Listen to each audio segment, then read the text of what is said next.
Dubai में भारत पाकिस्तान का cricket match होने जा रहा है और हमारी भारतीय टीम बुरी तरह से पाकिस्तान को रौंदने जा रही है कि जख्म पर जख्म खा के निकले हैं हम, अगर मुस्कुरा के निकले हैं, जख्म पर जख्म खा के निकले हैं हम, अगर मुस्कुरा के निकले हैं। सर झुकाने का हुक्म जब आया।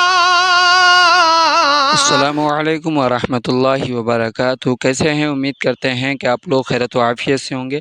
आज जो है हम आप सबके लिए फिर से मुशायरा वाला वीडियो लेकर आए हैं। आप लोग इस वीडियो को ज़्यादा से ज़्यादा अपने दोस्तों तक भाई शेयर कीजिए, लाइक कीजिए, कमेंट कीजिए और हमारे यूट्यूब चैनल को भी आप लोग सब्सक्राइब कीजिए। चलिए आप लोग बने। सर झुकाने का हुक्म जब आया और भी सर उठा के निकले हैं, और भी सर उठा के निकले हैं, नारे हक लगा के निकले हैं। नया पाने की चाहत में पुराना छूट जाता है, तुझे अपनाऊं तो मुझसे जमाना रूठ जाता है। मोहब्बत पढ़ने लिखने में बहुत आसान है, लेकिन मोहब्बत को निभाने में पसीना छूट जाता है। आप बैठे हैं, उस तरफ बड़ा क्रिकेट का मैच चल रहा है। मैंने उमर जी से कहा था कि ऐसी तारीख में आप कार्यक्रम क्यों रख रहे हैं जब वहां दुबई में भारत पाकिस्तान का क्रिकेट मैच होने जा रहा है और हमारी भारतीय टीम बुरी तरह से पाकिस्तान को रौंदने जा रही है। ऐसे दिन आप कोई राजनीतिक कार्यक्रम मत रखिए, लेकिन उनका मन था कि नहीं 23 तारीख के बाद फिर और व्यस्तताएं हैं।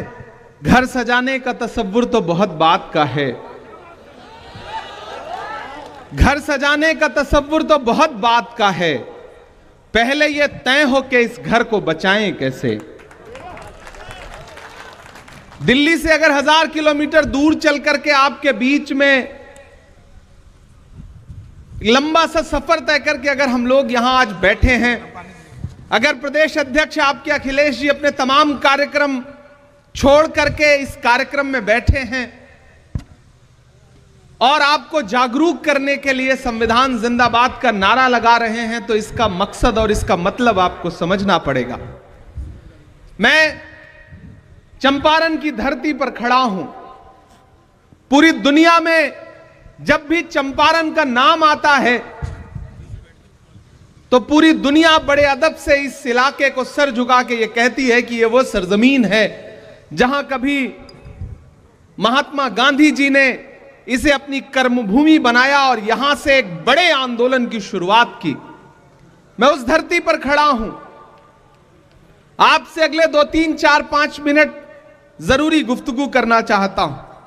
सबसे पहले तो मैं भाई अखिलेश जी को बधाई दूंगा।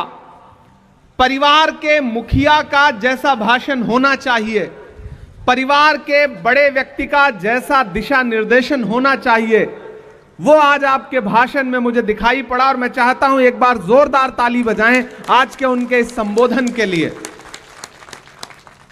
घर की दीवार में खुद तुमने किया है सुराख, अब कोई झांक रहा है तो शिकायत कैसी।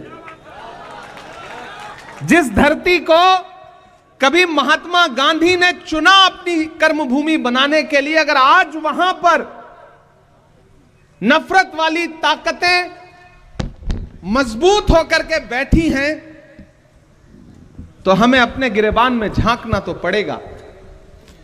मुझे याद है मैं पिछले विधानसभा चुनाव में यहां चुनाव प्रचार में आया था अध्यक्ष जी, मंच टूट गया था, यही वो ये शायद यही विधानसभा है, मुझे याद रह गया था। इसमें कोई दो राय नहीं कि जिस दिन हम एक यूनिट बनके, एक ताकत बनके लड़ें तो नफरत इतनी ताकतवर नहीं होती कि वो हमें हरा सके। लेकिन आपने कभी सोचा है कि मोहब्बत हमेशा हार जाती है, नफरत जीत क्यों रही है? क्योंकि नफरत कलेक्टिव होकर के, एकजुट होकर के कोशिश कर रही है, और मोहब्बत के जो अलंबरदार हैं, जो मोहब्बत के पैरोकार हैं, वो अपनी अपनी दुनिया में मुट्ठी भर लोगों को लेकर के मगन हैं, खुश हैं। उन्हें लगता है कि दुनिया हम ही से चल रही है, हम आगे नहीं आएंगे तो कोई आगे नहीं बढ़ सकता, और इस चक्कर में एक एक करके सब हारे हुए, थके हुए अपने घरों में बैठे हैं। मैं आज नरकटियागंज में खड़ा होकर के, पश्चिमी चंपारण में खड़ा होकर के, बेतिया में खड़ा होकर, बगहा में खड़ा होकर के आप सारे लोगों से यह कहना चाहता हूं कि अगर आपको यह लगता है कि आने वाले चुनाव या जो गुजरा चुनाव था वो सिर्फ सांसद और विधायक बनने बिगाड़ने का चुनाव है, तो आप बहुत छोटा सोच रहे हैं। खतरा बहुत बड़ा है। देश की सत्ता पर बैठे हुए लोगों का जो अंतिम सच है वो यही है कि वो डॉक्टर बाबा साहब अंबेडकर के संविधान से नफरत करते हैं। याद करिए, लोकसभा चुनाव में भारतीय जनता पार्टी के बड़े नेताओं के बयान, चाहे वो अनंत हेगड़े हो, चाहे लल्लू सिंह हो, चाहे ज्योति मिर्धा हो, चाहे मेरठ ला करके मुंबई से चुनाव लड़ाए गए और मौजूदा सांसद अरुण गोविल हो, नारा क्या था? हमें बहुमत दो, हम संविधान बदलेंगे। हमने आपने अपने कानों से सुना है इस नारे को।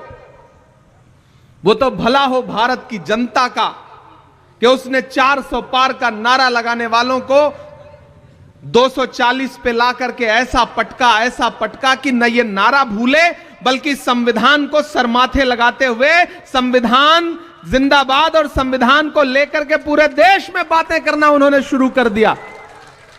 ये आपकी और पूरे देश की संविधान के प्रति जो मोहब्बत है उसका परिणाम था। मैं आपसे कहना चाहता हूं साथियों कि पिछले दिनों अखिलेश भाई और हम दोनों लोग राज्यसभा में बैठे थे। देश के गृह मंत्री भाषण कर रहे थे और भाषण करते करते उन्होंने एक बात कही कि आजकल एक फैशन हो गया है अंबेडकर अंबेडकर अंबेडकर अंबेडकर। अगर इतनी बार विपक्ष वाले भगवान का नाम लेते तो 7 जन्मों के लिए स्वर्ग मिल जाता। यह एक अहंकार की भाषा थी जिसका पूरी कांग्रेस पार्टी ने मजबूती के साथ वहां विरोध किया और विरोध करने के बाद संसद के बाहर, संसद परिसर में भी विरोध किया और उसका परिणाम यह रहा कि देश के गृह मंत्री को माफी मांगनी पड़ी, देश के प्रधानमंत्री को एक दिन में 5-6 ट्वीट करने पड़े। यह रहा कांग्रेस पार्टी और विपक्ष की ताकत का असर। लेकिन यह बात उनके मुंह से ऐसे ही नहीं निकल आई है। इसके पीछे जो एक पूरी सोच है उस सोच को समझना पड़ेगा। जिन्हें तिरंगे से नफरत है, अपना झंडा प्यारा है, गांधी का कातिल अब भी जिनकी आंखों का तारा है, शर्मनाक इतिहास है जिनका अंग्रेजों से यारी का, वो अब हमको बांट रहे हैं सर्टिफिकेट गद्दारी का। उनके इरादे खतरनाक हैं, चूंकि पूरा सिस्टम, पूरा तंत्र उनके साथ है, इसलिए बहुत सारी जगहों पे सफल होते हुए भी दिख रहे हैं। इसलिए हमारा आपका दायित्व तो बहुत बढ़ जाता है। यहां मंच पर सैकड़ों की तादाद में पदाधिकारी और नेता बैठे हैं। मेरा मानना है कि मंच पर मौजूद लोग ही अगर आज से एकजुट होकर के ये सोच लें कि हमें नफरत वाली ताकतों के खिलाफ आज से लड़ाई शुरू करनी है। हमारी दिक्कत क्या है कि हम सिर्फ चुनावी टाइम में चुनाव लड़ते हैं, जब टिकट मांगने का मौका आता है तब हम नई सदरी और नया कुर्ता पजामा निकालते हैं। सही है कि नहीं? चुनाव पूरे 5 साल लड़ना पड़ेगा, नफरत के खिलाफ पूरे 5 साल लड़ना पड़ेगा। वो नफरत को फैलाने के इतने असंख्य हथियार हैं उनके पास। हम आप यहां भाषण कर रहे हैं, उनका पूरा एक आईटी सेल बैठा है। आपके कौन से बयान को कहां काट करके कहां पहुंचा दिया जाएगा आपको पता भी नहीं चलेगा। इस देश में तकरीबन 350 मिलियन लोग हैं जो फेसबुक यूज करते हैं, 450 मिलियन लोग हैं जो यूट्यूब यूज करते हैं, इंस्टाग्राम यूज करते हैं, और तकरीबन 563 मिलियन लोग हैं जो व्हाट्सएप यूज करते हैं।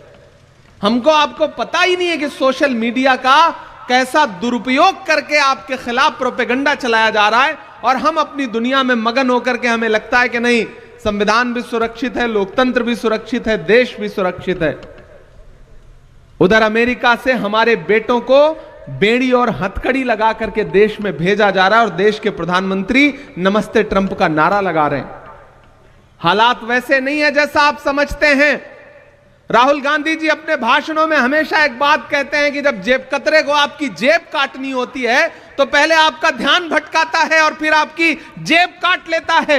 इसी तरह इस सरकार ने किया है। आपको धर्म की अफीम सुंघा करके, आपको नफरत की अफीम सुंघा करके, आपके आटा, चावल, दूध, दही, पनीर, छाछ, लस्सी, यहां तक कि कफन तक पर टैक्स लगा दिया है और आपको पता तक नहीं है।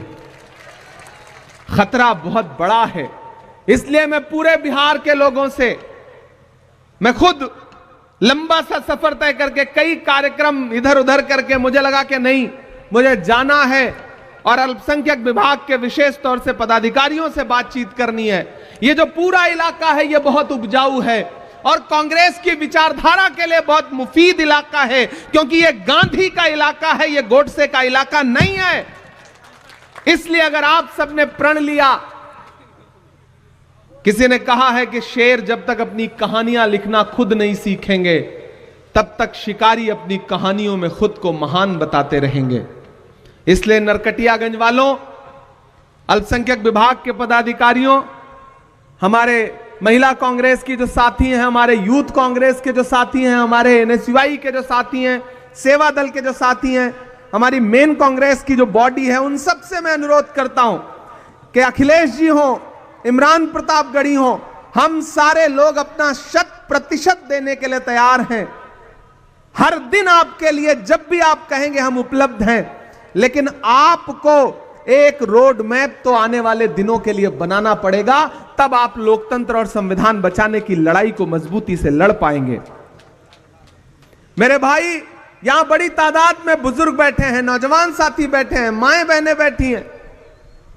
महान बादशाह सिकंदर ने जब यूनान जीता ना, यूनान को जब फतेह किया तो जीत का जश्न मनाने के लिए शहर की सड़कों पर निकला, तो उसने देखा कि पूरा शहर तो जश्न मना रहा है, लेकिन एक फकीर आदमी सड़क के किनारे बेखबर होकर के सारे शोरगुल से चुपचाप सो रहा है। सिकंदर को गुस्सा आया, सिकंदर अपने घोड़े से उतर के उस सोते हुए फकीर के पास गया और गुस्से में उसे जोर की एक लात मारी और लात मार के कहा कि क्यों रे फकीर, मैंने शहर जीत लिया, यूनान फतेह कर लिया, लोग मेरे साथ जश्न मना रहे हैं और तू सो रहा है। उस फकीर ने उनींदी आंखों से सिकंदर की तरफ देखा और देख करके कहा कि शहर फतेह करना, शहर जीतना बादशाहों का काम है, लेकिन लात मारना गधे का काम है। लात तो हमको आपको भी मारी जा रही है ना पिछले कुछ वर्षों से। कभी महंगाई की लात पड़ रही है, कभी नोटबंदी की लात पड़ रही है, कभी जीएसटी की लात पड़ रही है, लेकिन हम हैं कि सोए हुए हैं, हम आवाज नहीं उठा रहे हैं, हम बोल नहीं रहे हैं। मैं राहुल गांधी का सिपाही हूं, अखिलेश भाई राहुल गांधी के सिपाही हैं, और हम सारे लोग राज्यसभा में, देश की संसद में, सड़क से संसद तक जो लड़ाई लड़ रहे हैं, मल्लिकार्जुन खड़गे जी के निर्देश पर, सोनिया जी के निर्देश पर, प्रियंका जी के निर्देश पर, राहुल जी के निर्देश पर, उनके कंधे से कंधा मिलाकर के जो लड़ाई लड़ रहे हैं, उस लड़ाई में हम तब तक नहीं जीत सकते जब तक आप हमारे साथ नहीं खड़े होंगे। आपका साथ होना बहुत महत्वपूर्ण है, आप बहुत जरूरी लोग हैं। हम यहां 3-4 फीट ऊपर मंच पर बैठे हैं और आप नीचे 4 फीट बैठे हैं, तो इसका यह मतलब नहीं कि आपका अस्तित्व जो है वो कमतर है। मैं तो यह मानता हूं कि जैसे 2 तराजू है, एक आप हैं, एक ये इस तरफ है, और ये तराजू का एक पलड़ा थोड़ा सा ऊंचा है, आप नीचे हैं, तो इसका यह मतलब नहीं कि आप कमतर हैं। आप ज्यादा महत्वपूर्ण लोग हैं, क्योंकि तराजू का वही पलड़ा नीचे होता है, झुका होता है, जिसमें वजन ज्यादा होता है। आप ज्यादा वजनदार लोग हैं। नया पाने की चाहत में पुराना छूट जाता है, तुझे अपनाऊं तो मुझसे जमाना रूठ जाता है। मोहब्बत पढ़ने लिखने में बहुत आसान है, लेकिन मोहब्बत को निभाने में पसीना छूट जाता है। आप बैठे हैं, उस तरफ बड़ा क्रिकेट का मैच चल रहा है। मैंने उमेर जी से कहा था कि ऐसी तारीख में आप कार्यक्रम क्यों रख रहे हैं जब वहां दुबई में भारत पाकिस्तान का क्रिकेट मैच होने जा रहा है और हमारी भारतीय टीम बुरी तरह से पाकिस्तान को रौंदने जा रही है। ऐसे दिन आप कोई राजनीतिक कार्यक्रम मत रखिए, लेकिन उनका मन था कि नहीं 23 तारीख के बाद फिर और व्यस्तताएं हैं, तो आज आपके बीच में हम सारे लोग हाजिर हुए हैं। और आपसे साथियों में कहना चाहता हूं कि यह संविधान महज एक किताब नहीं है, इसमें महज कुछ पन्ने नहीं है। डॉक्टर बाबा साहब अंबेडकर ने कितने रातें जाग करके अपने खून पसीने से इस संविधान को लिखा था। वो संविधान जिसमें महात्मा गांधी के सिद्धांत आप सबको ये वाला वीडियो कैसा लगा आप लोग कमेंट कीजिए, लाइक कीजिए, इस वीडियो को ज़्यादा से ज़्यादा शेयर कीजिए, हमारे चैनल को भी आप लोग सब्सक्राइब कीजिए। बने रहिए आप लोग हमारे इसी तरह नेक्स्ट वीडियो के लिए।